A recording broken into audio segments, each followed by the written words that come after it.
Vietnamese cat wants to join us.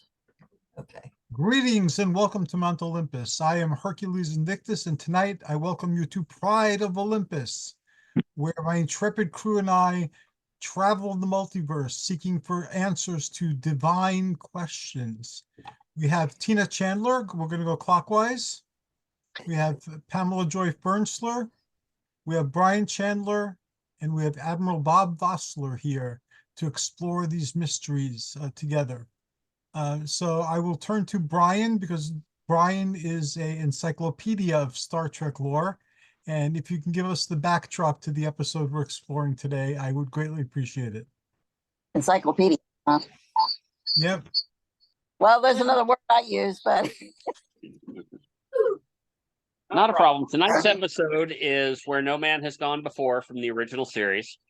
And the short synopsis is that the Enterprise was assigned to penetrate the barrier at the outer edge of the galaxy to see what light was beyond. And during the course of transversing the barrier, two of the crew were affected by it and gave them extrasensory perception, telekinetics, and basically turned them into the gods. Those were Dr. Elizabeth and Lieutenant Commander Gary Mitchell, who was ostensibly the first officer at that point. And as the mission went on and they were affected by it, they had silver eyes and started manifesting various powers and things and started affecting their minds and turning them, for lack of a better term, evil. And Mitchell was going to destroy the ship and kill all the crew, and it eventually came to Kirk to track him down on the planet Delta Vega because the Enterprise's engines were burned out, and track him down and, with Daner's help, stop him from doing so. And it ended up costing Mitchell his life, and Daner died soon after. Thank you very much. And there's been much written to expand this episode. I remember there was like a photonovella done of the episode. Then there was a trilogy that was named after different starships that talked about his history with James Kirk, and it showed you how truly tragic that was for Kirk to do what he did with Gary Mitchell.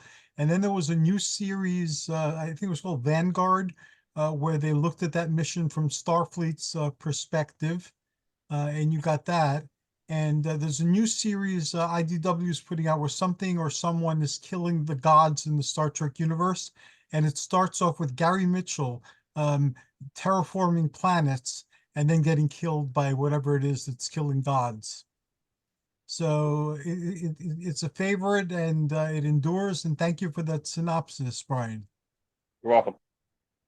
Now, as someone who's a student of mythology, and I live and breathe mythology pretty much, it struck me as odd because I love Star Trek and I love the message that they have for humanity, and I've found ways of expressing this message to the best of my ability, where we can all cooperate together to create a better future for us all, and that's Star Trek's message. But Star Trek doesn't like humans evolving beyond humanity. It seems to come down very powerfully against anybody doing so or having done so in the past. So let us look at Gary Mitchell.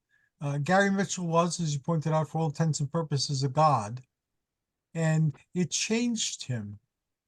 And just like the Olympians turned out to be evil, despite the fact they were part of our mythology and shaped our culture, and the god in the middle of the universe turned out to be evil, despite the fact that he's appeared in many of the galaxy's religions.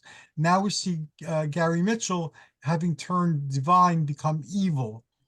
So I'd like to hear your thoughts on this phenomenon. And we'll start with Tina, because again, I'm going counterclockwise. I mean, clockwise. okay. Well, thank you. I think that it's more of the concept of absolute power corrupting absolutely, not exactly a turning evil. It's just that if someone is given absolute complete power, it doesn't matter if you want to do good with this. Eventually it's going to turn up evil, selfish, things like that. They've touched with that on subject with Tolkien's Lord of the Rings series, the continuation of the Lord of the Rings series, the Wheel of Time series. Almost every series that has dealt with absolute power has turned to this concept. And I don't know if it's a truism that if you're absolute power, if it keeps completely corrupting, but it just seems to be a truth. Thank you very much. And Brian switched positions with Pam miraculously, so we'll go to Brian. Well, hang on. I don't know what's happened, but okay. Well, Kirk in the episode actually said exactly what Tina did. Absolute power corrupted absolutely. He later in the episode said something about above all else, a God needs compassion, which at that point Mitchell had none, because he was being not exactly taken over, but corrupted by the power. And he felt that humans were beneath him at that point. So pretty much Kirk had to stop him before he would destroy the galaxy, more or less. And Star Trek has always been understanding of higher powered beings and understanding of other points of view, but in this point it was more or less cut and dried that Mitchell had to be stopped, period. So it fell to Kirk to do so. Thank you very much. Pam? Okay, here's where it gets complicated. As we know, most religions will tell that higher powers make us helpless. And this is not the case. They are here to assist us. This is filtered through the media and all the stories we read that higher powers necessarily have to be evil. We know that this is not so through our own personal experiences. Mankind has a group mentality, and it comes across, especially in science fiction. And Star Trek was the first of these conveyances to deal with that. Gary Mitchell was not the only higher power that we see in Star Trek. There are various beings who have other abilities. If I may say, Jem, for instance, who did not have a voice, but she had a very great healing power. Now, this is something that humans can relate to, and it's all about how they relate to different things, to higher powers, as they call it. It's not necessarily a higher power, it's a different one. But we see this in the media, and it comes through many of our religions, which teach us, I mean all of them, that a higher power makes us feel helpless, and therefore they have to be evil, and we fight against them. Okay, thank you very much. There's a lot there that we'll be dissecting as our conversation progresses. Bob. I'm going to start off with a common or a special phrase from outside the Star Trek genre, and that is from Stan Lee and The Amazing Spider-Man. With great power comes great responsibility. And with the characters that we see within Star Trek, especially in the first season, we see that they're not ready to handle this kind of power. Gary Mitchell was the first person we saw who had this awesome abilities, and he certainly wasn't prepared for it. And it was, as everyone has said so far, he wasn't truly evil. In fact, he was Kirk's best friend at this point in time. I don't believe he was actually the first officer. I think Spock was, which would explain why he was in the gold uniform. But and Spock and Kirk friendship was there, but it was still growing, I think, at this phase. But they saw how his power was magnifying, and it was becoming much more dangerous because Gary himself was experimenting with what he could do, reading fast, being able to move objects, seeing things beyond where he was, like Kelso keeping the circuit open, and that sort of thing. And the arrogance that he was showing, saying, calling Kelso, who was also a friend of his, a fool for not noticing this. And you know, that's a theme that we see later on in the season with Charlie X, who's essentially an adolescent. He's a teenager who's been isolated by these other aliens, and he doesn't know, you know, how to develop in the company of other humans. And then we see it, of course, with Trelane, very similar situation. And it's a theme that's revisited by the time we get to see Q in the episode where even Riker, who is a pretty well put together and mature person, when he gets the powers of the Q briefly and gives, you know, Worf a girlfriend who attacks him on the bridge, makes Wesley age and grow up. And and none of these things work. I forget if Geordi actually got to see or not, or if Geordi rejected it. Or not. I haven't seen that episode in a while. For a while, But yeah, but we see that it just doesn't work because mankind, you know, may be able to harness these powers, but not yet. And that's just the temptation of having the ultimate edge over everyone is probably just a little too tempting for most of us. You'd have to have a really strong reserve to, you know. So I think it was an excellent episode. It was supposed to be, it was the second pilot. I always thought that, you know, the show should be in that order, but of course NBC had decided Man Trap would be more action oriented and appealing for the first episode. But it's very clear that that was, you know, chronologically should have been the first episode shown. And for a while I thought that the syndication had actually corrected that mistake, but these days on MeTV and some of the other syndicated, you know, stations that carry it, it seems to be like the third or fourth or something like that. But I thought it was an awesome episode, and it was both action packed and very cerebral, and it had a message. So you know, and it did bring the whole God, man, and space whole thing together. So I thought it was an excellent first view of weekly Star Trek. most definitely so. Thank you, Bob.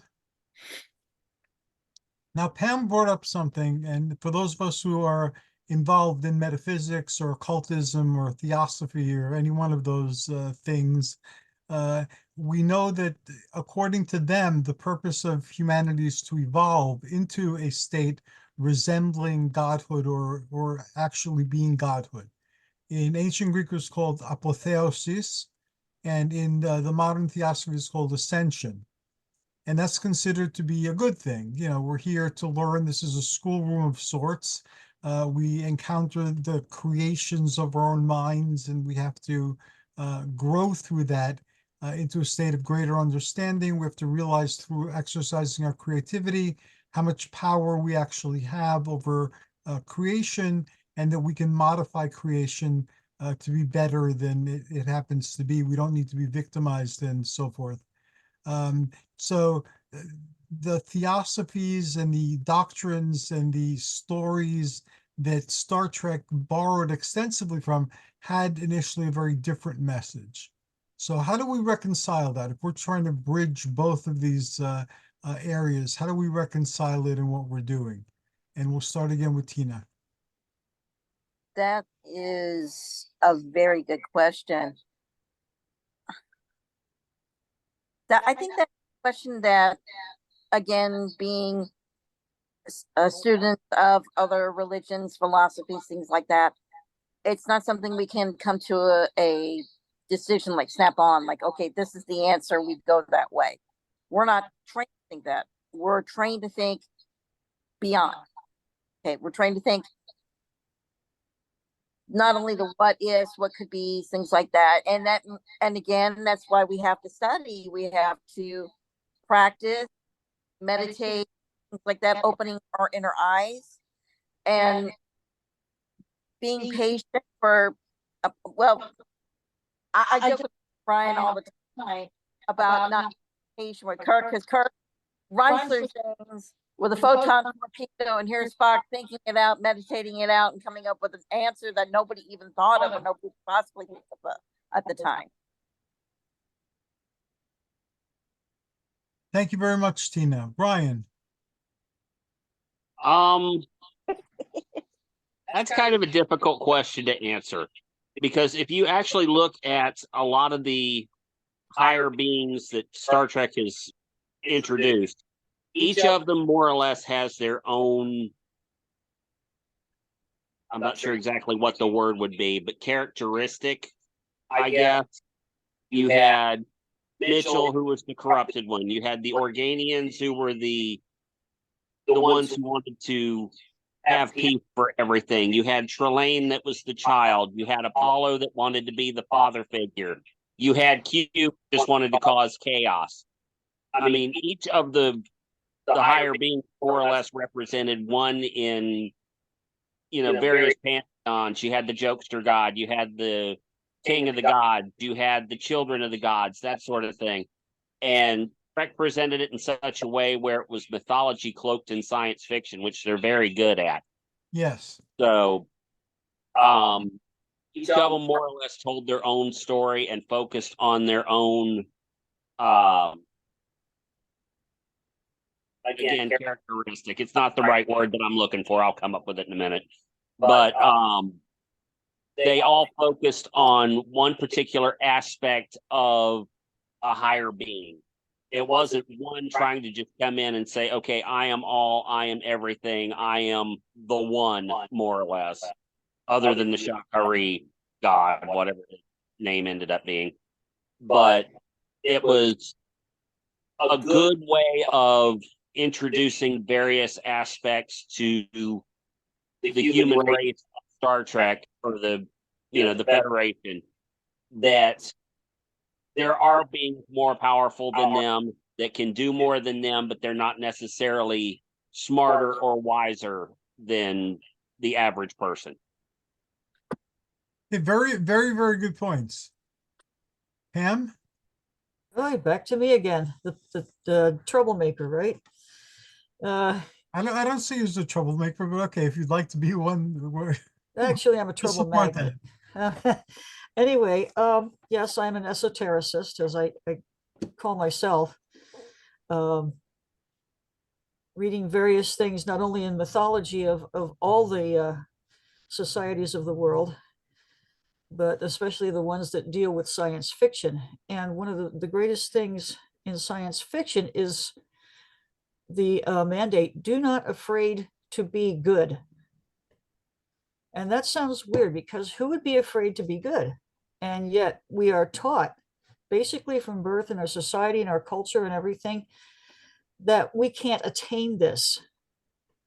And I will, at the risk of being called religious, I will quote Jesus, who said, all these things that I am, you shall be, and greater. So he was looking for an evolution into us with higher abilities, higher understanding. And the understanding comes with the wisdom of knowing what people are comfortable with. Not everybody is on the path, as we say.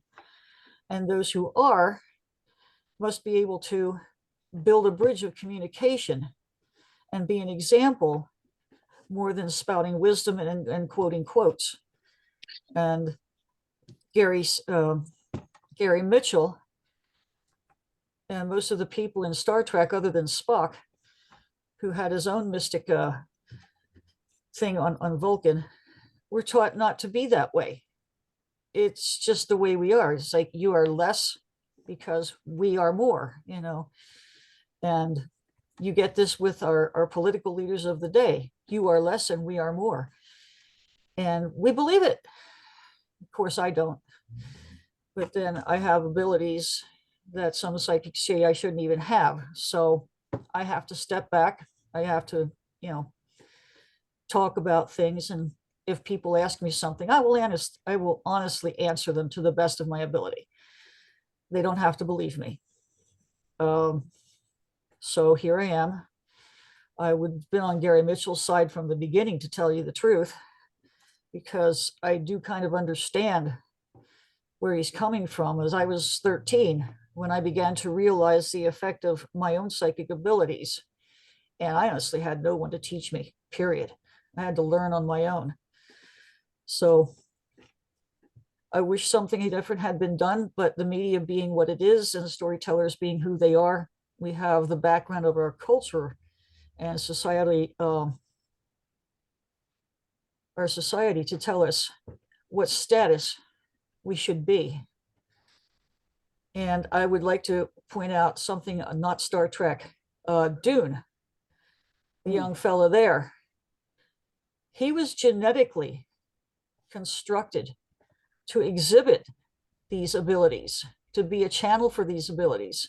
He wasn't given anything by a higher power. It was humans who made him this.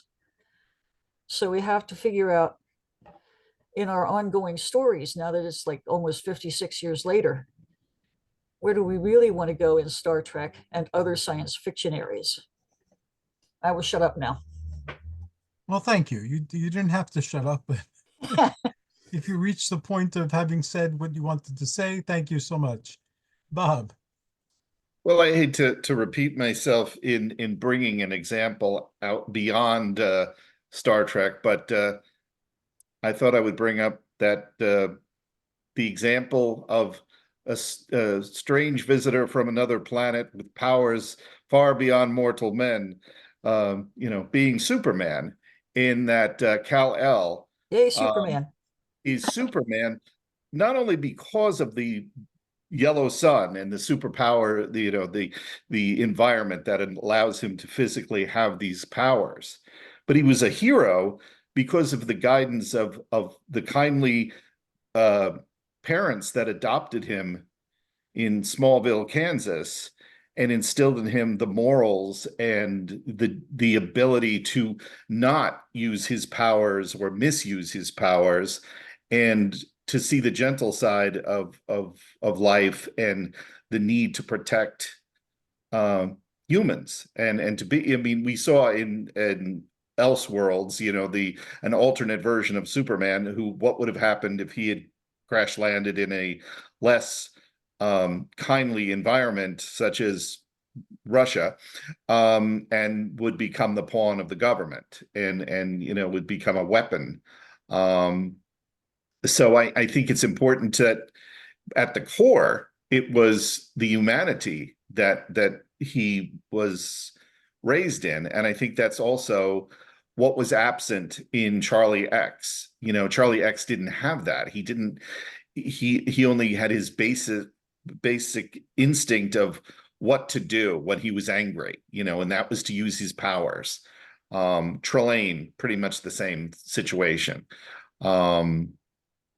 So it really depends on the kind of background and that you have and the foundation that you have as a young person, to see how you're going to grow and then have these powers, whatever they may be.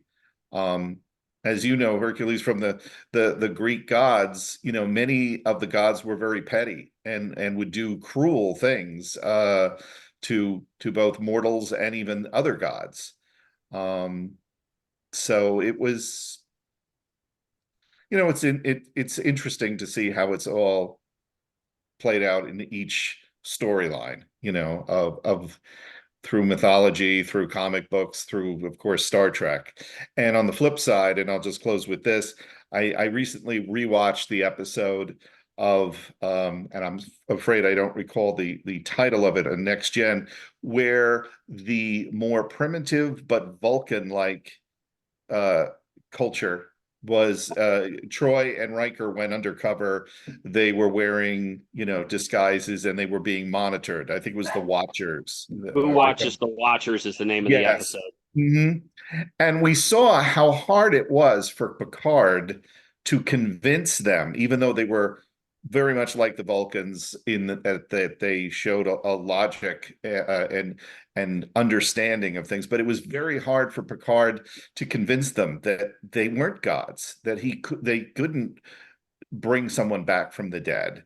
In fact, Picard ends up taking an arrow, into his chest to end up showing them, and not that he did it on purpose. It was just part of the story. But it finally convinced them that as advanced as they were, to them, the crew was, and Picard was a god. So, we see that whole idea flipped in a way through that episode, and probably others that I can't name at the moment. But it's interesting to see how that theme is played out again and again, and how different angles come to be. Thank you, Bob. And backtracking a little bit to what Brian had said about the Shakari entity.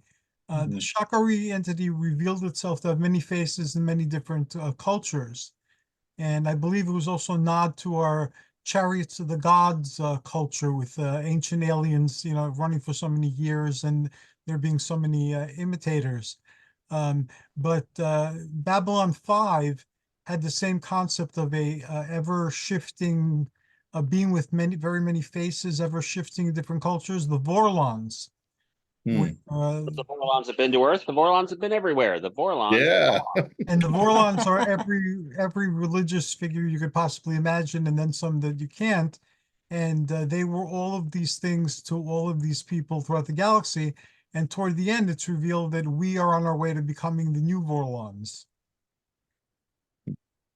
So I think I'm very interested in that evolution, and why all the warnings in Star Trek, whereas in other science fiction universes, it's not necessarily a bad thing to become a god. And in apotheosis or ascension literature, you can't, that's the path you're on. You started out as a divine spark, and through your incarnational evolution, you become a divine sun, or a divine star. Still, you're the same divine, except you've found it and magnified it within yourself, but it was always there. And I just finished reading the first few chapters of Earth's Galactic History and its Extraterrestrial Connections. And the author, I don't know if they'll show, probably not. Kind of blurry. Yeah, the author uses Star Trek in the book a lot to show some of the things that she's illustrating in terms of the occult, and in terms of flying saucers and extraterrestrials. And Star Trek has based itself on a lot of the occult doctrines about federations and confederations and things like that exist in the contactee literature and in the channel literature. And Roddenberry is known to have attended some of these groups. He attended one that focused on the Nine. People in the Urantia book have memories of Roddenberry attending their meetings, and also people with Unarius. If you read through their books, which predated Star Trek, the Federation is there. It's the Interplanetary Confederation, but it's a group of worlds, including potentially humans, who've banded together to patrol the galaxy, to minimize negativity, and to not interfere in the evolution, but to make that evolution possible. So that's a whole other study. And eventually, once we stop reviewing episodes, I want to go in that direction. So that's where all of these conversations are going towards, because they deal with a lot of the same issues, but the entertainment seems to draw you away from them, while the spiritual tends to draw you closer to them. And that's my 3 cents. Anyway, so what would you have done differently with a story of Gary Mitchell to make it a more positive message rather than a absolute power corrupts absolutely? Tina? Well, Pam is thinking in a different way regarding Gary. Like I said before, a lot of these people look forward to trying to do much good as possible. And we see that again, all in religions and things like that. But I'm not sure how else that story could have been spun. It's supposed, to me, the old Star Trek not only was that adventure, but also made you think Mm-hmm. one way or another. We've all talked about this, how if we go back and watch the episodes, read the books, comic books, novellas, things like that, we always see something new. And that's what I think is the beauty of also the original track, is that you may have seen the episode, Brian, about 1.5 million times. You're always pulling something new out of that hat. And again, with Roddenberry visiting all these religious groups and thinking about that, that's something that this story could have been done so many other ways, and he chose this one way. But in a way, again, Roddenberry got you to think about the different ways. But I can't think of anything else that he could have done.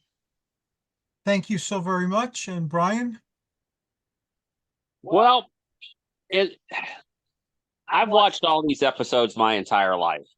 And like Tina said, I'm constantly seeing something new, just in a kind of a funny side note story. Doomsday Machine has always been my favorite episode, and it took me 50 years to realize Commodore Decker was left-handed.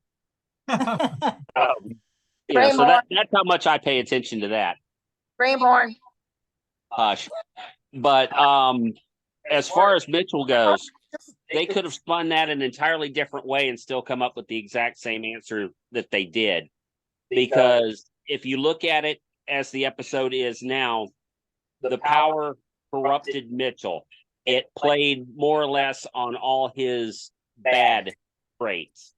He wanted to go out and be a god over everything, torture and kill those who were beneath him. But St. Roddenberry had turned that on his head, and instead of focusing on all the bad stuff, this power and all of its good aspect. And instead of let's go out and torture and kill things, let's go and change this and make things better for people, whether they want it to be or not, so that it eventually becomes to the point where he still more or less becomes evil in the opinion of those he is trying to help. But in his mind, he's trying to do nothing but good instead of nothing but evil. Very good point. Thank you, Brian. Pam? I like Brian's point. And Bob Vosseller also had a good point with Superman being raised in the morals of the United States. I guess it depends on where you start. In 1966, we had plenty of comics out there showing humans having super abilities, and nobody thought of them as gods. They thought of them as dangerous, but they certainly didn't think of them as gods. I mean, you had Superman, you had Batman, who up until the movies didn't kill anyone. And you had the Flash with his super speed, formed by a meteorological phenomena. You had all these things, and what they show me, at least, is that at one time in our own evolution, we had lighter, less dense bodies that could handle these things. And then when we got into the denser, more chemical-oriented bodies that we have now, we lost these abilities to channel. As we approach the next step in our evolution, we are getting lighter, denser bodies, and there are some things that we think of as anomalies in the current bodies that we have, that somehow surgically remove them because they're weird and they're incomplete. Is at that time in 1966, we were basically like 3 generations away from what happened in the late 19th and early 20th century, with a lot of clairvoyants put forth what they actually saw and put down as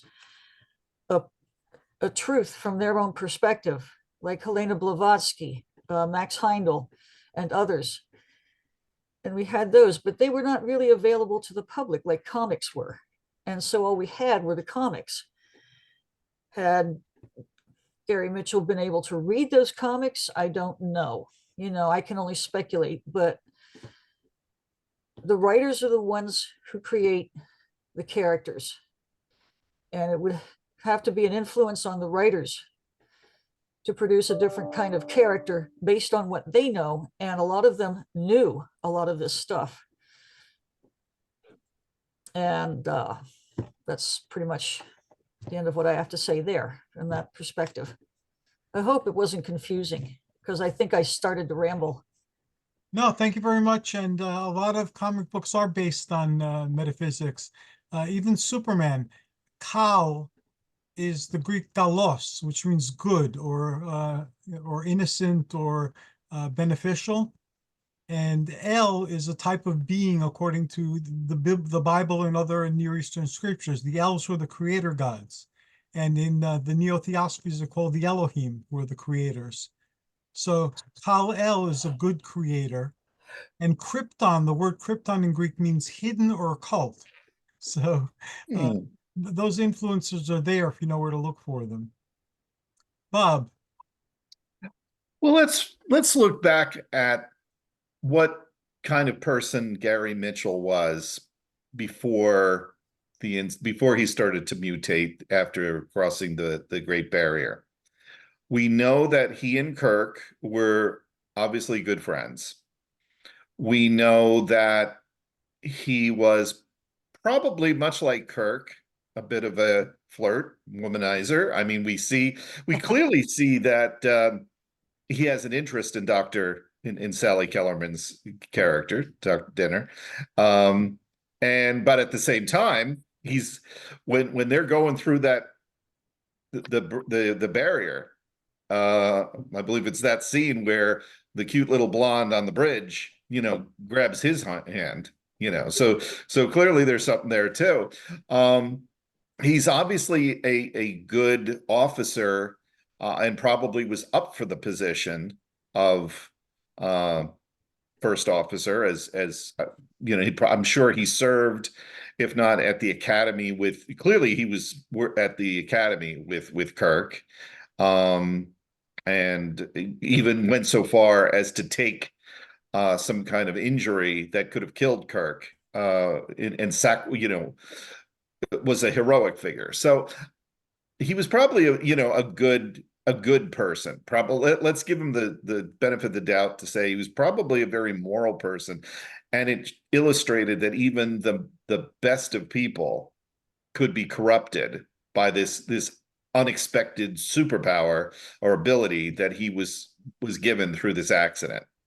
And it's also interesting to note that the good doctor is saying to all of them, argues in the briefing room, a mutated person could be, she's arguing in support of the fact that a mutated person, a god-like person, could be a great benefit to mankind, or the Federation at that point, because it was early on in the so that I thought was interesting. And she didn't even know she was also affected by this, even though she also collapsed on the bridge. So little did she realize that later on, it was just slower for her, and that she and he would end up being in conflict because maybe her humanity wasn't quite as corrupted, and she was being more of a, I don't want to say logical person, but maybe a more analytical person as a scientist, as opposed to Gary, could see what the changes were, and had retained a bit of her humanity, while Gary was just going on and on and on and up the chain, and losing any semblance to his old self.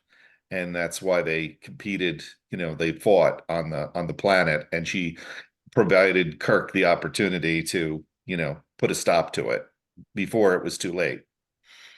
So, but to get back to the question, what could have been done to change or to make it more, a happier story? I don't know if there could have been. I mean, I think it stands up as it is, other than to have them both marooned on that desolate planet together, and them creating their own little paradise as gods. But I think that would have not satisfied viewers, and it would have seemed a little too, pat at that time. But I don't know. I don't know. I'm sad, it ends on a sad note, but I think it had to. Thank you, Bob. That was very thoughtful and very deep. Thank you. I'm going to suggest for what we're going to be doing, in terms of our activities, that we kind of bridge the Star Trek with the ascended masters and incarnate gods and things like that mythology that exists to this day. So we'll be the ones guiding these new gods. So Gary Mitchell, he's all of a sudden found himself being a god. He doesn't know what to do with it. Well, who shows up at the end? It's us. You have a lot to learn about being a god, and our crew can be made up of potential gods that aren't there. Trelane is a little bit older. We come and we're kind of like his Hogwarts for gods, so he learns to be better. That sound like a viable idea to you guys? Oh, words for gods, huh? Yeah. I like it. It's a nice perspective. Okay, Brian, Tina? Wow. That sounds very interesting. Again, it's a way for growth for our own crews, more or less, as well as we go through these stories and talk everything. So sure, great. Brian? Well, in a ha-ha sort of thing, I kind of like that. But on the flip side of it, the way Trelane's parents, quote unquote, were at the end of the episode, I don't know if he would necessarily go to a Hogwarts or he would go to let's just call it a rehabilitation clinic that involved a lot of spankings.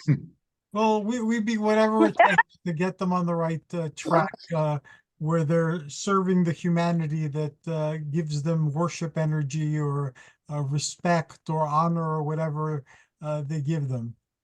Anyway, to be developed, but that's the idea that it's been coming since we started talking about this a couple of times ago.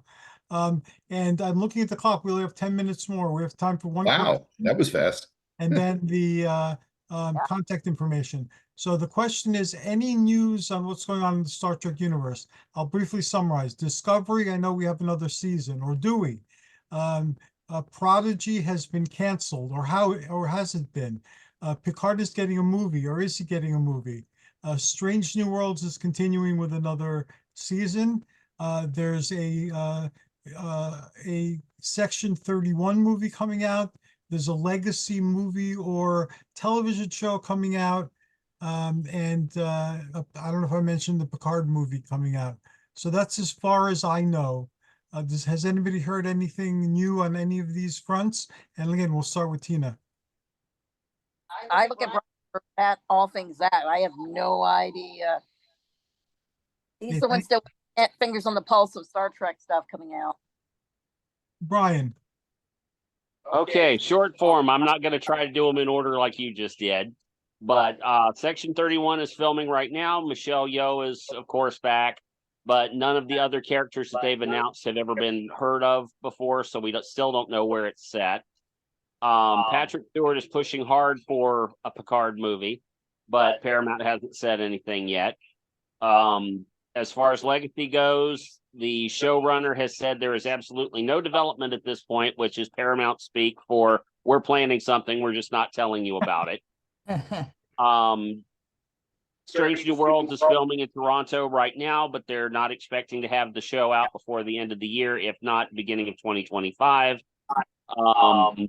Fourth Kelvin movie is still in. No. To quote Chris Pine, it's still in development hell, so nobody knows what's going on with that, if it'll ever happen. Prodigy is officially canceled. Rumor has it Lower Decks is coming back for another season, but they haven't said when. Discovery is coming back for the 5th season, which is going to be the final season that they apparently had to rewrite the final or refilm some scenes for the final episode to make it a series finale rather than a season finale. So what happens beyond that, I don't know. And you even covered the two that I forgot. Thank you. You're an awesome person. Trek is my thing. What can I tell you? Have you heard anything, Pam, about any of these projects or any other ones that we might not have mentioned? No, I depend on you guys to keep me updated because I don't stream a lot of this stuff. Okay, thank you. And Bob, have you heard anything? Yes, well, Discovery, I believe, is coming back in April. The season, the final season will be in April. But what I heard, and again, take this for what it may be worth, but while I did not go to Farpoint, I recently had a conversation with fellow Starfleet member who went and who had a wonderful conversation with a woman who is the science advisor with Paramount, and she kind of let it slip during her presentation or in this conversation with my friend there that she was doing some of the research or consultation work for the Starfleet Academy show. Oh. And that has been kicked around. So that must be a green light because she's doing some kind of work for it. And she further kind of indicated, and this might have been in the private conversation, but I'm going to spill the beans anyway for what it's worth, that it looks like the Starfleet Academy series will be set in the 30th century, which is more like where Discovery is at this point. So that's interesting. I guess they have the sets and everything from that time period and want to still use it. I was kind of hoping more for the Picard era for the Academy, thinking that would be the same situation beyond that in Legacy, because I'm kind of hoping that they do the Legacy series. I want to see Captain Seven of Nine and Picard's roguish, kid and Geordie's daughter and and Jaffe and all of that. I want to see that continue. I want to see the Enterprise G. My only thing is, for God's sakes, please turn on the lights on the bridge. That's my only big complaint in the streaming service Star Trek, that it looks so nice, but in every single series, except for Lower Decks, you need to squint and like, why is everything so dark? I think you would be bouncing, even in Strange New Worlds, like, Pike and Company. Come on, guys, turn on the lights. You got the money. So that's what I heard. I'm kind of with Patrick Stewart at that point too. Turn on the lights and invest in some carpet, guys. You got the budget for it. Yep. Best line. One of the best lines in the finale of Picard was, this is what I miss, and they all look at him and the carpet. Yep. Thank you for bringing up Star Trek Academy. I'd forgotten about that one, and the news that you brought was unknown to me. I never encountered that before, but it makes sense. I would have liked to see it in another era as well, but it makes sense to put it there so they could build up the 30th century. And now to our contact, and we'll start with Tina and Brian and the USS Odyssey. Our email is uss71832@yahoo.com, or you can get a hold of us on me and Brian on Facebook, Tina Chandler and Brian Chandler. Am I missing anything? You're good. What she said. Very good.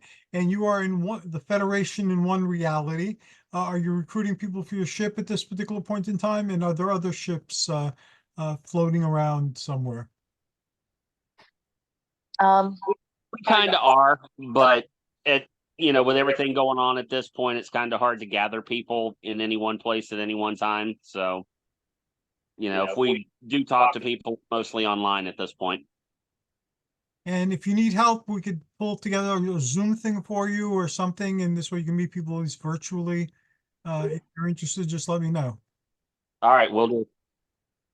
Okay, Pam, you're in the same universe as Bob.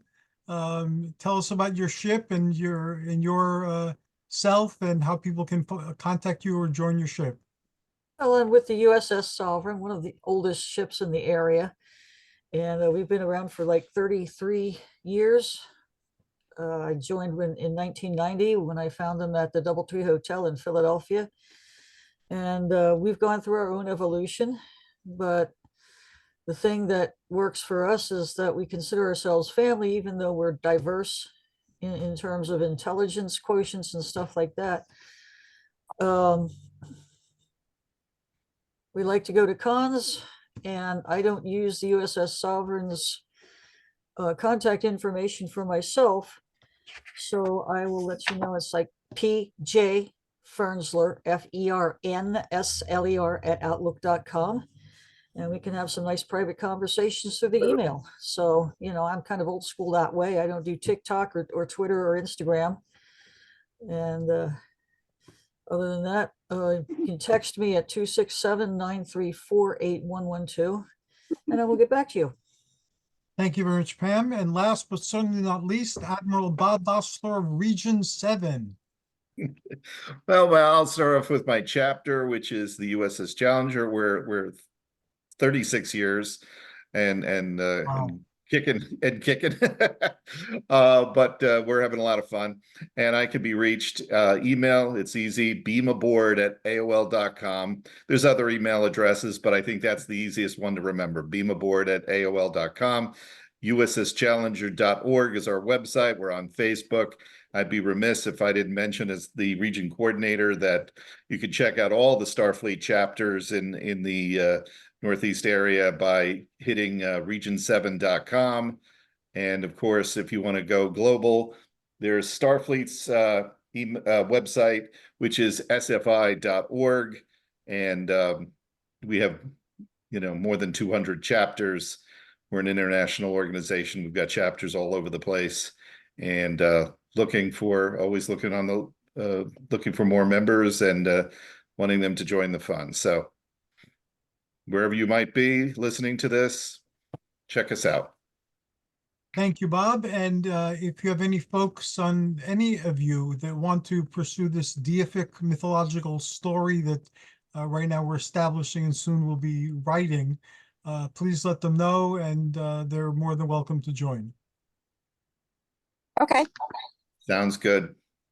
As we Olympians would say, Yahara, which means health and happiness, as Cleons would say, Kapla, and as the Federation Vulcans would say, live long and prosper. Thanks to everybody who is here. I enjoy our conversations, and I thank you all for your wisdom and insights. And to those who are listening, joyous journeys and amazing adventures. Good night. Good night. Good night. Bye. Goodbye.